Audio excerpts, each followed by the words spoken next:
Welcome to Avina Smart Learning Solutions.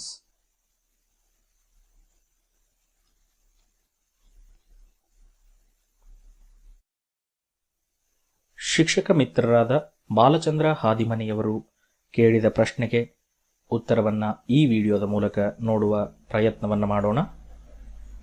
ಪ್ರಶ್ನೆಯನ್ನು ಗಮನಿಸಿ. ಒಂದು ವಿಮಾನವು ಮುಂಬೈಯನ್ನು 19:50 ಗಂಟೆಗೆ ಬಿಟ್ಟು 22:30 ಗಂಟೆಗೆ ಚೆನ್ನೈಯನ್ನು ತಲುಪಿತು.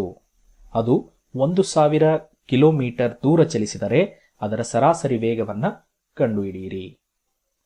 ಮೊದಲಿಗೆ ನಾವು ಪ್ರಶ್ನೆಯ ನಿರೂಪಣೆಯನ್ನ ಸರಿಯಾಗಿ ಅರ್ಥೈಸಿಕೊಳ್ಬೇಕು. ಪ್ರಶ್ನೆಯಲ್ಲಿ ನಮಗೆ ಏನನ್ನ ಕೊಡಲಾಗಿದೆ ಅನ್ನೋದು ನಮಗೆ ಮೊದಲು ಗೊತ್ತಾಗಬೇಕು.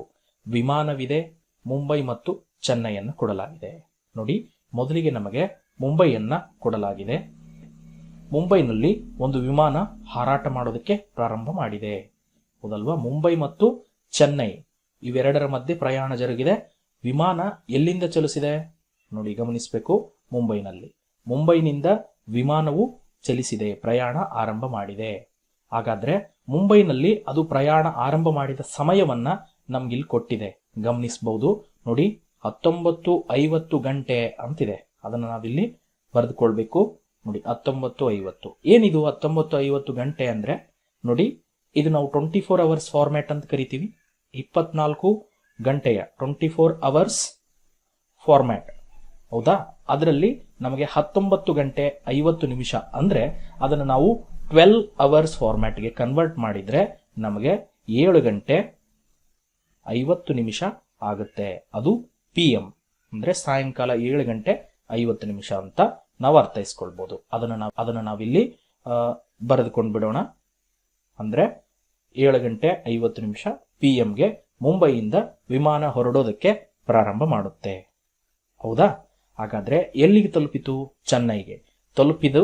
ನೋಡಿ, ಚೆನ್ನೈಗೆ ತಲುಪಬೇಕು. ಹೌದಾ? ಸರಿ, ಚೆನ್ನೈಗೆ ಮುಂಬೈನಿಂದ ವಿಮಾನ ಹಾರುತ್ತೆ ಅಂತ ಭಾವಿಸೋಣ. ವಿಮಾನ ಚೆನ್ನೈಯಿಂದ ಚೆನ್ನೈಗೆ ತಲುಪುತ್ತೆ. ಎಷ್ಟು ಗಂಟೆಗೆ? 22 ಗಂಟೆ 30 ನಿಮಿಷ. ಇದನ್ನು ಕೂಡ ನಾವು 12 ಅವರ್ಸ್ ಫಾರ್ಮ್ಯಾಟ್ಗೆ ಕನ್ವರ್ಟ್ ಮಾಡಿದ್ರೆ ಅವಾಗ 10 ಗಂಟೆ 30 ನಿಮಿಷ PM ಅಂದ್ರೆ ರಾತ್ರಿ 10 ಗಂಟೆ ಆಗುತ್ತೆ. ಹೌದಾ? ಸರಿ, ಈಗ ನಮಗೆ ಹೊರಟಂತ ಸಮಯ ಹೌದಾ 7 ಗಂಟೆ 50 ನಿಮಿಷ ಮತ್ತು ತಲುಪಿದ ಸಮಯ 10 ಗಂಟೆ 30 ನಿಮಿಷ. ಇವೆರಡೂ ಗೊತ್ತಾಗಿದೆ. ಈಗ ನಮಗೆ ಪ್ರಯಾಣದ ಅವಧಿಯನ್ನ ನಾವು ಕ್ಯಾಲ್ಕುಲೇಟ್ ಮಾಡಬಹುದು. ಯಾವ ರೀತಿ ಅಂದ್ರೆ 10 ಗಂಟೆ 30 ನಿಮಿಷ ಅಥವಾ ಅವರು ಕೊಟ್ಟಂತ 22:30ರಲ್ಲಿ ಹೌದಾ 19:50 ನಾವು ರೆಡ್ಯೂಸ್ ಅಥವಾ ಕಳೆದ್ರೆ ಉತ್ತರ ಸಿಗುತ್ತೆ. ನೋಡಿ, 30ರಲ್ಲಿ ಇವೆರಡು ನಿಮಿಷಗಳು, ಇವೆರಡು ಗಂಟೆಗಳು. ಹೌದಾ? ನಿಮಿಷ 30ರಲ್ಲಿ 50 ಕಳೆಯೋದಕ್ಕೆ ಬರೋದಿಲ್ಲ. ನೀವೊಂದು ಕ್ಯಾರಿ ತಗೊಂಡ್ರೆ ನಿಮ್ಗೆ ಅವಾಗ ಇದು ಎಷ್ಟಾಗುತ್ತೆ? +60 ಅಂದ್ರೆ 90 ಆಗುತ್ತೆ. 90ರಲ್ಲಿ 50 ಹೋದ್ರೆ 40 ಬರುತ್ತೆ. ಇಲ್ಲಿ ಒಂದು ಕ್ಯಾರಿ ತಗೊಂಡಿರೋದ್ರಿಂದ ಇದು 21 ಆಗುತ್ತೆ. ಹೌದಾ? 21ರಲ್ಲಿ 2 19 ಕಳೆದ್ರೆ 2 ಬರುತ್ತೆ. ಸೊ ಅಂದ್ರೆ 2 ಗಂಟೆ 40 ನಿಮಿಷ ಅಂತ ಕರಿಬಹುದು. ಗಂಟೆ 40 ನಿಮಿಷ ಇದು ನಮಗೆ ಪ್ರಯಾಣದ ಅವಧಿ. ಇದನ್ನ ನಾವೀಗ ಏನಂತ ಕರಿಬಹುದು? ಈಗ 2 ಗಂಟೆ 50 ನಿಮಿಷ 40 ನಿಮಿಷವನ್ನ ವಿಮಾನವು ಪ್ರಯಾಣಿಸಿದ ಕಾಲ. ವಿಮಾನ ಪ್ರಯಾಣಿಸಿದ ಕಾಲ ಎಷ್ಟು? 2 ಗಂಟೆ 40 ನಿಮಿಷಗಳು ಅಂತ ನಾವಿಲ್ಲಿ ಬರೆದಿದ್ದೇವೆ. ಸರಿ, ಹಾಗಾದ್ರೆ ಮುಂಬೈ ಇದೆ ಮತ್ತು ಚೆನ್ನೈ ಇದೆ. ಇವೆರಡೂ ಸ್ಥಳಗಳ ಮಧ್ಯೆ ಎಷ್ಟು ಅಂತರ ಇದೆ ಅಂದ್ರೆ ದೂರ ಎಷ್ಟು ಚಲಿಸಿದೆ ವಿಮಾನ, ಅದನ್ನು ಕೂಡ ನಾವೀಗ ನೋಡೋಣ. ನೋಡಿ, ಮುಂಬೈ ಮತ್ತು ಚೆನ್ನೈ ಮಧ್ಯೆ ಎಷ್ಟು ದೂರ ಕ್ರಮಿಸಿದೆ ಅಂದ್ರೆ ಅದು ಕ್ರಮಿಸಿದ ದೂರ 1000 ಕಿಲೋಮೀಟರ್. ಅವ್ರಿಲ್ಲಿ ಕೊಟ್ಬಿಟ್ಟಿದ್ದಾರೆ ನಮ್ಗೆ 1000 ಕಿಲೋಮೀಟರ್. ಅದನ್ನ ನಾವಿಲ್ಲಿ ಪಟ್ಟಿ ಮಾಡಿ ಬರೆದಿದ್ದೇವೆ. ಸರಿ, ನಮ್ಗೆ ಈಗ ಏನ್ ಗೊತ್ತಾಯ್ತು ನೋಡಿ, ಒಂದು ದೂರವನ್ನ ಅವ್ರಿಲ್ಲಿ ಕೊಟ್ಟಿದ್ದಾರೆ, ಆನಂತರ ಕಾಲವನ್ನು ಕೂಡ ಅವ್ರು ನಮ್ಗಿಲ್ಲಿ ಕೊಟ್ಟಿದ್ದಾರೆ. ಬಹಳ ಸುಲಭ. ದೂರ ಮತ್ತು ಕಾಲ ಇವೆರಡಕ್ಕೆ ಸಂಬಂಧಿಸಿದಂತ ಒಂದು ದೂರ ಮತ್ತು ಕಾಲ ಒಂದು ಸೂತ್ರ ಇದೆ, ದೂರ ಬೈ ಕಾಲ. ಅದನ್ನು ನಾವು ವೇಗ ಅಂತ ಕರಿತೀವಿ. ದೂರ ಬೈ ಕಾಲ = ವೇಗ ಅಂತ ಆಗುತ್ತೆ. ಅದು ಸರಾಸರಿ ದೂರ ಕೇಳಿದ್ರೆ ಒಟ್ಟು ದೂರ ಅಂತ ತೆಗೆದುಕೊಳ್ಬೇಕು.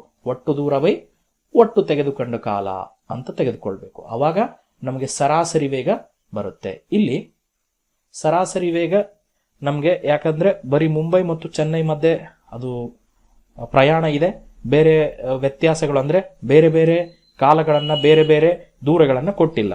ಇರುವಂತದ್ದು ಒಂದೇ 1000 ಕಿಲೋಮೀಟರ್ ದೂರ ಮತ್ತು 2 ಗಂಟೆ 40 ನಿಮಿಷಗಳ ಅವಧಿ. ಹೌದಾ? ಸೊ ಇದನ್ನ ನಾವು ದತ್ತಾಂಶ ಅಂತ ಕರಿತೀವಿ. ಅಂದ್ರೆ ಅವರು ಕೊಟ್ಟಿರುವಂತಹ ದತ್ತಾಂಶಗಳು ಅಥವಾ ಇನ್ಫಾರ್ಮೇಶನ್. ಇದರ ಆಧಾರದ ಮೇಲೆ ನಾವೀಗ ಸರಾಸರಿ ವೇಗವನ್ನ ಕ್ಯಾಲ್ಕುಲೇಟ್ ಮಾಡಬೇಕು. ಸೊ ಈಗ ಈ ಪ್ರಶ್ನೆಯನ್ನು ನಾನು ಅರ್ಥೈಸಿದ್ದೇನೆ. ಮುಂದೆ ಕ್ಯಾಲ್ಕುಲೇಷನ್ ಪಾರ್ಟ್ಗೆ ಹೋಗೋಣ. ಮೊದಲೇ ಹಂತವಾಗಿ ಈಗ ನಾವು ದತ್ತಾಂಶಗಳನ್ನ ಏನು ಅರ್ಥ ಮಾಡ್ಕೊಂಡ್ವಿ ಅದನ್ನ ಒಂದು ಕಡೆ ನೀಟಾಗಿ ರಿಪ್ರೆಸೆಂಟ್ ಮಾಡ್ತಾ ಬರಿತಾ ಹೋಗೋಣ. ನೋಡಿ, ಒಟ್ಟು ಪ್ರಯಾಣದ ದೂರ ಅವ್ರು ಎಷ್ಟು ಕೊಟ್ಟಿದ್ದಾರೆ? 1000 ಕಿಲೋಮೀಟರ್. ಹೌದಾ? ಸರಿ, ನೋಡಿ ಇದು ಕಿಲೋಮೀಟರ್ನಲ್ಲಿದೆ, 1000 ಕಿಲೋಮೀಟರ್. ಗಮನಿಸಬೇಕು, ಯಾಕಂದ್ರೆ ನಮಗಿಲ್ಲಿ ಮೂಲಮಾನಗಳು ಅಥವಾ ಏಕಮಾನಗಳು, ಯೂನಿಟ್ಸ್ ಅಂತ ಏನ್ ಕರಿತೀವಿ, ಅದು ಬಹಳ ಮುಖ್ಯ ಆಗುತ್ತೆ. ಮೀಟರ್ ಪರ್ ಸೆಕೆಂಡ್ ಅಂತ ಬರ್ಬೋದು, ಅಥವಾ ಮೀಟರ್ ಬರ್ಬೋದು, ಸೆಕೆಂಡ್ ಬರ್ಬೋದು. ನಮಗೆ ಕಿಲೋಮೀಟರ್ನಲ್ಲಿ ದೂರವನ್ನ ಕೊಟ್ಟಿದ್ದಾರೆ. ಸರಿ, ಮುಂದಿನ ಅಂಶ ಏನು? ಅದು ತೆಗೆದುಕೊಂಡ ಕಾಲ, ಅಂದ್ರೆ ಒಟ್ಟು ಪ್ರಯಾಣದ ಕಾಲ ಈಸ್ ಈಕ್ವಲ್ ಟು 19:50 22:30. ನಾವು ಆಗ್ಲೇ ಕ್ಯಾಲ್ಕುಲೇಟ್ ಮಾಡಿದ್ವಿ, ಅದು ಎಷ್ಟು ಬಂತು? 2 ಗಂಟೆ 40 ನಿಮಿಷ ಬರುತ್ತೆ. ಹೌದಲ್ವಾ? ಸೊ ಅದನ್ನು ಕೂಡ ನಾವಿಲ್ಲಿ ಬರೆದುಕೊಳ್ಳೋಣ. 2 ಗಂಟೆ 40 ನಿಮಿಷಗಳು ಬಂದಿದೆ. ಹೌದಾ? ನೋಡಿ, ಇಲ್ಲಿ ಕೊಟ್ಟಿರುವಂತ 2 ಗಂಟೆ 40 ನಿಮಿಷಗಳಲ್ಲಿ ನಾವು ಒಂದು ಯೂನಿಟ್ಗೆ ಬದಲಾಯಿಸಬೇಕು. ಯಾಕಂದ್ರೆ ಕಿಲೋಮೀಟರ್ ಕೊಟ್ಟಾಗ ನಾವು ಬಳಸೋದು ಸೂಕ್ತ ಅನ್ಸೋದು ಗಂಟೆಯನ್ನ. ಯಾಕಂದ್ರೆ ಕಿಲೋಮೀಟರ್ ಪರ್ ಅವರ್ ಅಥವಾ ಕಿಮಿ ಗಂಟೆ, ಕಿಲೋಮೀಟರ್ ಪ್ರತಿ ಗಂಟೆಗೆ ಅಂತ ಬಳಸ್ತೀವಿ. ಈ ಟೋಟಲ್ 2 ಗಂಟೆ 40 ನಿಮಿಷವನ್ನ ಗಂಟೆಗಳಲ್ಲಿ ಪರಿವರ್ತನೆ ಮಾಡಬೇಕು. ಬಹಳ ಸರಳ. ನೋಡಿ, 40 ನಿಮಿಷವನ್ನ ನಾವು ಗಂಟೆಗಳಲ್ಲಿ ಬರೆದ್ರೆ 40/60 ಗಂಟೆ ಅಂತ ಆಗತ್ತೆ. ಸೊ ಅದನ್ನೇ ನಾನು ಇಲ್ಲಿ ಬರಿತೀನಿ ನೋಡಿ, ಇಸ್ ಈಕ್ವಲ್ ಟು 2.40/60 ಗಂಟೆ. ಇದು ಯಾಕೆ 2 ಬಂತು ಅಂದ್ರೆ ನಿಮಗೆ ಗೊತ್ತಿರಲಿ, 2 ಗಂಟೆ ಪ್ಲಸ್ 40/60 ನಿಮಿಷ. ಇದನ್ನು ನಾವು ಬರೆದ್ರೆ 2 ಗಂಟೆ 2.40/60 ಅಂತ ಬರಿಬಹುದು. ಮತ್ ನೋಡಿ, ಇಲ್ಲಿ ನಾವು ಇದನ್ನ ಕ್ಯಾನ್ಸಲ್ ಮಾಡಬಹುದು. ಕನಿಷ್ಠ ರೂಪದಲ್ಲಿಲ್ಲ, 40/60 ಏನಿದೆ ಇವು ಕನಿಷ್ಠ ರೂಪದಲ್ಲಿಲ್ಲ. ನಾವು ಕ್ಯಾನ್ಸಲ್ ಮಾಡಿದ್ರೆ ಏನಾಗುತ್ತೆ? ಇಲ್ಲಿ ನೋಡಿ, 4 ಮಗ್ಗೆಯಲ್ಲಿ 2 ಹೋಗ್ತವ, ಅಥವಾ 8 ಮಗ್ಗೆಯಲ್ಲಿ ತಗೊಳ್ಳಿ, ಕಡ್ತಾ ಹೊಡೆದ್ರೆ ಏನಾಗುತ್ತೆ? 10 ತಗೊಂಡ್ರೆ 4/6 ಬಂತು, ಮತ್ತೆ ಕಡ್ತಾ ಹೊಡೆದ್ರೆ 2/3 ಬರುತ್ತೆ. ಹೌದಾ? ಸೊ ನಾವೇನಂತ ಬರ್ಕೋಬಹುದು? 2.2/3 ಗಂಟೆ ಅಂತ ಬರೆದುಕೊಳ್ಬಹುದು. ಸರಿ, ಇಷ್ಟಾದ್ರೂ ಕೂಡ ನಾವು ಇದನ್ನ ಮತ್ತೆ ಪುನರಾವರ್ತನೆ ಅಂದ್ರೆ ಮತ್ತೆ ಚೇಂಜ್ ಮಾಡಬೇಕಾಗತ್ತೆ. ಯಾಕಂದ್ರೆ ಇಲ್ಲಿರುವಂತದ್ದೇನಿದು ಮಿಶ್ರ ಭಿನ್ನರಾಶಿ ಇದೆ. ಇದನ್ನು ನಾವು ವಿಷಮಕ್ಕೆ ಪರಿವರ್ತನೆ ಮಾಡೋಣ. ಯಾವುದಕ್ಕೆ? ವಿಷಮ ಭಿನ್ನರಾಶಿಗೆ. ಬಹಳ ಸರಳ ಅದು ಕೂಡ. ಏನ್ ಮಾಡ್ಬೇಕು? ವಿಷಮಕ್ಕೆ ಮಾಡಬೇಕು. 2 3 6 ಪ್ಲಸ್ 2 8 8/3 ಗಂಟೆ ಆಗುತ್ತೆ. ಸೊ ಕನ್ವರ್ಟ್ ಮಾಡಿದಾಗ 8/3 ಗಂಟೆ ನಮಗೆ ಬಂತು. ಸೊ ಇದು ನಮಗೆ ಕೊಟ್ಟಿರುವಂತ ದತ್ತಾಂಶಗಳ ಪಾರ್ಟ್ ಆಯ್ತು. ಈಗ ನೆಕ್ಸ್ಟ್ ಪಾರ್ಟ್ ಅಲ್ಲಿ ನಾವು ಕ್ಯಾಲ್ಕುಲೇಷನ್ ಅನ್ನ ಸೂತ್ರದ ಸಹಾಯದಿಂದ ಮಾಡಬೇಕು. ಈಗ ನೋಡಿ, ಸೂತ್ರ ಏನು ಅಂದ್ರೆ ವೇಗವನ್ನ ಕಂಡುಹಿಡಿಬೇಕಾದ್ರೆ ಸೂತ್ರ ವೇಗ ಈಸ್ ಈಕ್ವಲ್ ಟು ದೂರ ಬೈ ಕಾಲ ಅಂತಿದೆ. ದೂರ ಬೈ ಕಾಲ ವೇಗ. ನಮಗೆ ದೂರವನ್ನು ಕೂಡ ಇಲ್ಲಿ ಕೊಡಲಾಗಿದೆ ಮತ್ತು ಕಾಲವನ್ನು ಕೂಡ ಕೊಡಲಾಗಿದೆ. ಬಹಳ ಸರಳ. ಹಾಗಾದ್ರೆ ಈಸ್ ಈಕ್ವಲ್ ಟು ಇದೆ x/y ಅನ್ನ ನಾವು x/y ಅಂತಲೂ ಬರಿಬಹುದು. ಹೌದಾ? ನನ್ನ ಕ್ಯಾಲ್ಕುಲೇಷನ್ಗೆ ಅನುಕೂಲ ಆಗಲಿ ಅಂತ ನಾನು ಈ ರೀತಿ ತೋರಿಸಿದ್ದೀನಿ. ಕೆಲವೊಬ್ಬರಿಗೆ x/y ಅಂದಾಗ ನ್ಯೂಮರೇಟರ್ ಡಿನಾಮಿನೇಟರ್ ಬರುತ್ತೆ. ಉದಾಹರಣೆಗೆ 1/2 ಹೋಲ್ ಡಿವೈಡೆಡ್ ಬೈ 3/4 ಇದ್ದಾಗ ನಮಗೆ ಇದೇನಾಗುತ್ತೆ? ಮೇಲೋಗುತ್ತೆ. ಹೌದಾ? ಇವೆರಡು ಛೇದಗಳಲ್ಲಿ ಬರುತ್ತೆ. ಇದು ಕನ್ಫ್ಯೂಸ್ ಆಗೋದ್ರಿಂದ ನಾನು ದೂರ ಡಿವೈಡೆಡ್ ಬೈ ಕಾಲ ಅಂತ ಇಲ್ಲಿ ನಿಮಗೆ ಸರಳೀಕರಣ ಮಾಡಿ ಕೊಟ್ಟಿದ್ದೇನೆ, ಸಿಂಪ್ಲಿಫೈ ಮಾಡಿ ಕೊಟ್ಟಿದ್ದೇನೆ. ಸೊ ಈ ಫಾರ್ಮೆಟ್ ಅಲ್ಲಿ ದೂರ ಡಿವೈಡೆಡ್ ಬೈ ಕಾಲವನ್ನ ಬರೆದುಕೊಳ್ಳೋಣ. ದೂರ ನೋಡಿ 1000 ಕಿಲೋಮೀಟರ್ ಇದೆ. ಸೊ 1000 ಡಿವೈಡೆಡ್ ಬೈ ಎಷ್ಟು ಬರಬೇಕು? ಕಾಲ 8/3 ಗಂಟೆ. ಸೊ 8/3 ಬಂತು. ಇದನ್ನು ಕ್ಯಾಲ್ಕುಲೇಷನ್ ಈಸಿ, ನಿಮ್ಗೆ ಗೊತ್ತಿದೆ. ಇಲ್ಲಿ ಏನು ಇಲ್ಲ ಅಂದ್ರೆ ನಿಮ್ಗೆ ಡಿವೈಡೆಡ್ ಬೈ 1 ಇರುತ್ತೆ. ಭಾಗಾಕಾರ ಬಂದಾಗ ನೀವೇನ್ ಮಾಡಬೇಕು? ಇಂಟು ಮಾಡಿಕೊಂಡು ಇದರ ಉತ್ಕ್ರಮ ಅಥವಾ ರಿವರ್ಸ್ ಬರಿಬೇಕು. ಸೊ ಅದನ್ನೇ ನಾವು ಮುಂದುವರಿಸೋಣ. ಈಗ ನೋಡಿ ಏನಾಗುತ್ತೆ, ಇಸ್ ಈಕ್ವಲ್ ಟು 1000 ಇಂಟು 3/8 ಅಥವಾ 8/3. ಸೊ ಕ್ಯಾನ್ಸಲೇಷನ್ ಮಾಡಿದರೆ ಏನಾಗುತ್ತೆ ನೋಡಿ, ಕಡಿತ ಹೊಡಿತೀವಿ, ಏನಾಗುತ್ತೆ 8 1 8 125 ಆಗುತ್ತೆ. ಹೌದಾ? ಸೊ ಉತ್ತರ ಇಸ್ ಈಕ್ವಲ್ ಟು ಏನು ಬರಬೇಕು, 125 ಇಂಟು 3. ಹೌದಾ? So it will gives 375 something ಆಗುತ್ತೆ. ಚೆಕ್ ಮಾಡಿ ನೋಡೋಣ ಸರಿಯಾಗಿದೆಯಾ ಅಂತ. ನೋಡಿ, ಇಸ್ ಈಕ್ವಲ್ ಟು 375. ಇಷ್ಟಕ್ಕೆ ಪೂರ್ತಿ ಆಗಿಲ್ಲ, ಯಾಕಂದ್ರೆ ನಾವು ಮುಂದೆ ಯೂನಿಟ್ ಅನ್ನ ಬರಿಬೇಕು. ಇಲ್ಲಿ 1000 ಕಿಲೋಮೀಟರ್ ಇದೆ, ಇಲ್ಲಿ ಗಂಟೆಗಳಲ್ಲಿ ನಾವು ತೆಗೆದುಕೊಂಡಿದ್ದೇವೆ. ಹೌದಾ? ಕಾಲ ಮತ್ತು ದೂರದ ಯೂನಿಟ್ ಏನು ತೆಗೆದುಕೊಂಡಿದ್ವಿ ಕ್ಯಾಲ್ಕುಲೇಷನ್ ನಲ್ಲಿ, ಕಿಮಿ ಅಂತರ ಕಿಲೋಮೀಟರ್ ಡಿವೈಡೆಡ್ ಬೈ ಗಂಟೆಯನ್ನ ತೆಗೆದುಕೊಂಡಿದ್ದೀವಿ. ಸೊ ಹಾಗಾದ್ರೆ ನಮಗೆ ಬರುವಂತ ಉತ್ತರದ ಏನಿದೆ 375, ಇದು ಮ್ಯಾಗ್ನಿಟ್ಯೂಡ್ ಆಗುತ್ತೆ, ಅಂದ್ರೆ ಇದರ ಬೆಲೆ. ಇದರ ಯೂನಿಟ್ ಏನಾಗುತ್ತೆ ಅಂದ್ರೆ ಕಿಮಿ ಗಮ್, ಅಂದ್ರೆ ಕಿಲೋಮೀಟರ್ ಪರ್ ಗಂಟೆ ಆಗುತ್ತೆ. ಅದನ್ನ ನಾವಿಲ್ಲಿ ಬರಿಬೇಕು. ಸೊ ಉತ್ತರ 375 ಕಿಮಿ ಗಮ್ ಅಂದ್ರೆ ಕಿಲೋಮೀಟರ್ ಪ್ರತಿ ಗಂಟೆಗೆ ಅಂತ ಆಗುತ್ತೆ.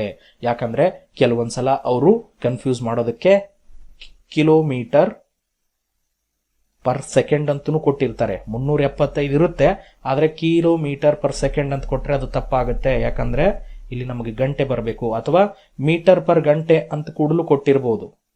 ಬರೀ 375 ಇಲ್ಲಿ ಮುಖ್ಯ ಆಗೋದಿಲ್ಲ. 375 ಮುಂದೆ ಇರುವಂತಹ ಯೂನಿಟ್ ಕೂಡ ಇಂಪಾರ್ಟೆಂಟ್ ಆಗುತ್ತೆ. ಸೊ ಇದರ ಉತ್ತರ ನಮಗೆ 375 ಕಿಲೋಮೀಟರ್ ಪ್ರತಿ ಗಂಟೆಗೆ ಅನ್ನೋದು ಆಯ್ತು. ಸರಿ, ಇದನ್ನ ನಾವು ಮಾಡಿರುವಂತ ವಿಧಾನ ಏನಿದು ಟ್ರೆಡಿಷನಲ್ ಮೆಥಡ್ ಆಯ್ತು. ಹೌದಾ? ನಾನು ಪ್ರತಿ ಪ್ರಶ್ನೆಗೆ ಒಂದಲ್ಲ ಒಂದು ಶಾರ್ಟ್ ಕಟ್ ಅನ್ನು ಬಳಸ್ತೀನಿ. ಕೆಲವೊಂದು ಪ್ರಶ್ನೆಗೆ ಸಾಧ್ಯ ಇರೋದಿಲ್ಲ, ಆದ್ರೂ ಕೂಡ ಈ ಪ್ರಶ್ನೆಗೆ ಸಾಧ್ಯತೆ ಇರ್ತೀನಿ. ಕೆಲವೊಂದು ಪ್ರಶ್ನೆಗೆ ಸಾಧ್ಯ ಇರೋದಿಲ್ಲ, ಆದ್ರೂ ಕೂಡ ಈ ಪ್ರಶ್ನೆಗೆ ಸಾಧ್ಯತೆ ಇದೆ. ನೋಡೋಣ ಏನ್ ಮಾಡ್ಬೋದು ಅಂತ ನಾನು ಮುಂದಿನದಾಗಿ ಶಾರ್ಟ್ ಕಟ್ ಮೆಥಡ್ ಅನ್ನ ತೋರಿಸ್ತೇನೆ. ನೋಡಿ, ಈ ಪ್ರಶ್ನೆಯನ್ನ ನಾವು ಶಾರ್ಟ್ ಕಟ್ ಮೆಥಡ್ ನಲ್ಲಿ ಬಿಡಿಸೋದಾದ್ರೆ ಯಾವ ರೀತಿ ಬಿಡಿಸಬಹುದು ಅನ್ನೋದನ್ನ ನೋಡಿ. ಇಲ್ಲಿ ನೋಡಿ, ಈಗಾಗಲೇ ನಮಗೆ ದತ್ತಾಂಶಗಳನ್ನ ನಾವು ಪಟ್ಟಿ ಮಾಡಿದ್ದೇವೆ, ಅದನ್ನೇ ನಾವು ಇಲ್ಲಿ ಮತ್ತೆ ಬರೆದುಕೊಳ್ಬೇಕು. ನೋಡಿ, ಏನಿದೆ ನಮಗೆ ದತ್ತಾಂಶ, ಒಟ್ಟು ಪ್ರಯಾಣದ ದೂರವನ್ನ 1000 ಕಿಲೋಮೀಟರ್ ಅಂತ ಕೊಟ್ಟಿದ್ದಾರೆ. ಸರಿ, ಆನಂತರ ಪ್ರಯಾಣದ ಕಾಲ ಎಷ್ಟಿದೆ, 19:50 12:22:30. ಅಂದ್ರೆ ಇದು ಎಷ್ಟಾಗುತ್ತೆ ಸ್ವಲ್ಪ ಯೋಚನೆ ಮಾಡಿ. 2 ಗಂಟೆ 40 ನಿಮಿಷಗಳು. ಇದನ್ನ ನಾವು ಆಲ್ರೆಡಿ ಕ್ಯಾಲ್ಕುಲೇಟ್ ಮಾಡಿದ್ದೇವೆ. ಆದ್ರೆ ನೋಡಿ, ಇಲ್ಲಿ ಸ್ವಲ್ಪ ಯೋಚನೆ ಮಾಡಿ. 2 ಗಂಟೆ ಅಂದ್ರೆ ಇಂಟು 60 ಮಾಡಿದ್ರೆ ಸೊ ನಿಮಗೆ 120 ನಿಮಿಷ ಪ್ಲಸ್ 40 ಇಸ್ ಈಕ್ವಲ್ ಟು ಎಷ್ಟಾಗುತ್ತೆ, ಒಟ್ಟು 160 ನಿಮಿಷಗಳಾಗುತ್ತೆ. ಸೊ ಈ ರೀತಿ ಕೂಡ ನಾವು ಕ್ಯಾಲ್ಕುಲೇಟ್ ಮಾಡಿ 160 ಮಿನಿಟ್ಸ್ ಅಂತ ಕೂಡ ಕ್ಯಾಲ್ಕುಲೇಟ್. ಅಂದ್ರೆ 2 ಗಂಟೆ 40 ನಿಮಿಷ ಅಂದ್ರೆ ನಾವು ಎಷ್ಟು ತಗೊಳ್ಬಹುದು, 160 ನಿಮಿಷಗಳು ಅಂತ ತೆಗೆದುಕೊಳ್ಬಹುದು. ಆ 160 ನಿಮಿಷಗಳನ್ನ ಆಧಾರವಾಗಿಟ್ಕೊಂಡು ನಾವು ಸೂತ್ರವನ್ನು ಬಳಸಿ ಲೆಕ್ಕ ಮಾಡೋಣ. ನೋಡಿ, ಈಗ ವೇಗ ಇಸ್ ಈಕ್ವಲ್ ಟು ದೂರ ಡಿವೈಡೆಡ್ ಬೈ ಕಾಲ. ಹೌದಾ? ಸೊ ಹಾಗಾದ್ರೆ ನಾವು ಈಗ ಇದರಲ್ಲಿ ಇಂಟ್ರೊಡ್ಯೂಸ್ ಮಾಡೋಣ. ಏನಂತ, ದೂರವನ್ನ ಬರೆದುಕೊಳ್ಳೋಣ ಮತ್ತೆ ಕಾಲವನ್ನು ಕೂಡ ಬರ್ಕೊಳ್ಳೋಣ. ಆದ್ರೆ ಇಲ್ಲಿ ನಾವು ನಿಮಿಷವನ್ನ ಬಳಸ್ತಾ ಇದ್ದೇವೆ, ಅದು ಗಮನದಲ್ಲಿರಲಿ. ಇಸ್ ಈಕ್ವಲ್ ಟು 1000, ದೂರ 1000 ಕಿಲೋಮೀಟರ್ ಇದೆ, ಡಿವೈಡೆಡ್ ಬೈ 160. ನೋಡಿ, ನಮಗೆ ಮೇಲಿರುವಂತದ್ದು ಕಿಲೋಮೀಟರ್ ನಲ್ಲಿದೆ, ಕೆಳಗಿರುವಂತ ಯೂನಿಟ್ 160 ಏನಿದೆ ಮಿನಿಟ್ ನಲ್ಲಿದೆ. ನಮಗೆ ಈ ರೀತಿ ಇದ್ದಾಗ ಕಿಲೋಮೀಟರ್ ಡಿವೈಡೆಡ್ ಬೈ ನಿಮಿಷವನ್ನ ತೆಗೆದುಕೊಂಡಿದ್ದೇವೆ, ಅಂದ್ರೆ ಬರುವಂತ ಉತ್ತರ ಕಿಲೋಮೀಟರ್ ಪರ್ ಮಿನಿಟ್ ಆಗುತ್ತೆ. ಹೌದಾ? ಕಿಲೋಮೀಟರ್ ಪರ್ ಮಿನಿಟ್, 1 ನಿಮಿಷಕ್ಕೆ ಚಲಿಸುವ ನಿಮಿಷ. ಹಾಗಾಗಿ ಇಲ್ಲಿ ನೀವು ಯೋಚನೆ ಮಾಡಬೇಕು, ಇದು 1 ನಿಮಿಷಕ್ಕೆ ಚಲಿಸೋದಾದ್ರೆ ನಿಮಗೆ ಬರುವಂತ ಉತ್ತರ 1 ನಿಮಿಷಕ್ಕಾದ್ರೆ 60 ನಿಮಿಷ ಅಂದ್ರೆ 1 ಗಂಟೆ. ಹೌದಲ್ವಾ? ಬಹಳ ಸಿಂಪಲ್. ನೀವು ಇದನ್ನ ಕ್ಯಾಲ್ಕುಲೇಟ್ ಮಾಡಿದ್ರೆ ಏನ್ ಬರುತ್ತೆ ಉತ್ತರ, ಆ ಉತ್ತರ ಏನಿರುತ್ತೆ ಅದು ಸರಿ ಹೋಗಲ್ಲ ನಿಮ್ಗೆ, ಯಾಕಂದ್ರೆ ಕಿಲೋಮೀಟರ್ ಪರ್ ಮಿನಿಟ್ ಬರುತ್ತೆ. ಸೊ ಇದನ್ನ 1 ನಿಮಿಷಕ್ಕೆ ಚಲಿಸುವ ಕಿಲೋಮೀಟರ್ನ ಇಂಟು 60 ಮಾಡಿಬಿಡಿ, ಅವಾಗ ಅದು ಗಂಟೆಗಾಗುತ್ತೆ, ಅಂದ್ರೆ ಕಿಲೋಮೀಟರ್ ಪರ್ ಅವರ್ ಆಗುತ್ತೆ. ಸಿಂಪಲ್ ಅಲ್ವಾ? ಸೊ ನಾವೇನ್ ಮಾಡ್ಬೇಕೀಗ ಇದನ್ನ ಕಂಟಿನ್ಯೂ ಮಾಡಕ್ಕೆ ಇಂಟು 60 ಮಾಡಬೇಕು. ಸೊ ಇಲ್ಲಿ ಬರ್ಕೊಂಡ್ಬಿಡಿ ಇಂಟು 60. ಈಗ ನಮಗೆ ಬರುವಂತ ಉತ್ತರ ಏನಾಗುತ್ತೆ, ಕಿಲೋಮೀಟರ್ ಪರ್ ಗಂಟೆ ಅಥವಾ ಕಿಲೋಮೀಟರ್ ಪ್ರತಿ ಗಂಟೆಗೆ ಅಂತ ಆಗುತ್ತೆ. ಈ ಲೆಕ್ಕವನ್ನ ಈಗ ಪೂರ್ಣಗೊಳಿಸೋಣ. ನೋಡಿ, ಬಹಳ ಸರಳ ಇದೆ. ನೀವಿಲ್ಲಿ 60 ಅಂತಿದೆ ಮತ್ತು 160 ಇದೆ. ಈ ಸೊನ್ನೆಗಳನ್ನ ನೀವು ಕ್ಯಾನ್ಸಲ್ ಮಾಡಬಹುದು. ಆನಂತರ ನೋಡಿ, 2ರಿಂದ ಭಾಗಿಸಿದ್ರೆ ಎರಡರಿಂದ ಭಾಗಿಸಿದ್ರೆ 2 3 ಮತ್ತು 2 8 ಹೌದಾ, 8 1 ಇಲ್ಲಿ ಕಾಟ್ ಹಾಕಿದ್ರೆ ಅಂದರೆ ಕಡ್ತಾ ಹೊಡೆದ್ರೆ 8 1 ಬರುತ್ತೆ, 2 ಉಳಿತು. ಆನಂತರ 8 2 ಬರುತ್ತೆ ಮತ್ತು ಕೊನೆಯದಾಗಿ 40 ಅಂದರೆ 8 ಇಲ್ಲೇ 40 ಆಗುತ್ತೆ. 125 ಇಂಟು 3 ಸಿಂಪಲ್ ಕ್ಯಾಲ್ಕುಲೇಟ್ ಮಾಡಿದರೆ ನಮಗೆ ಬರುವಂಥ ಉತ್ತರ 375 ಆಯಿತು.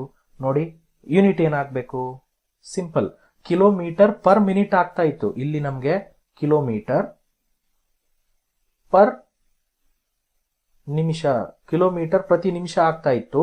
ಆದರೆ ಇಂಟು 60 ಮಾಡಿದ್ರಿ, ಸೊ 60 ನಿಮಿಷ ಆಯ್ತು ಇದು. ಸೊ 60 ನಿಮಿಷ ಅಂದ್ರೆ ಎಷ್ಟು, ಗಂಟೆ, ಹೌದಲ್ವಾ? 60 ನಿಮಿಷ ಇಸ್ ಈಕ್ವಲ್ ಟು 1 ಗಂಟೆ ಆಯಿತು.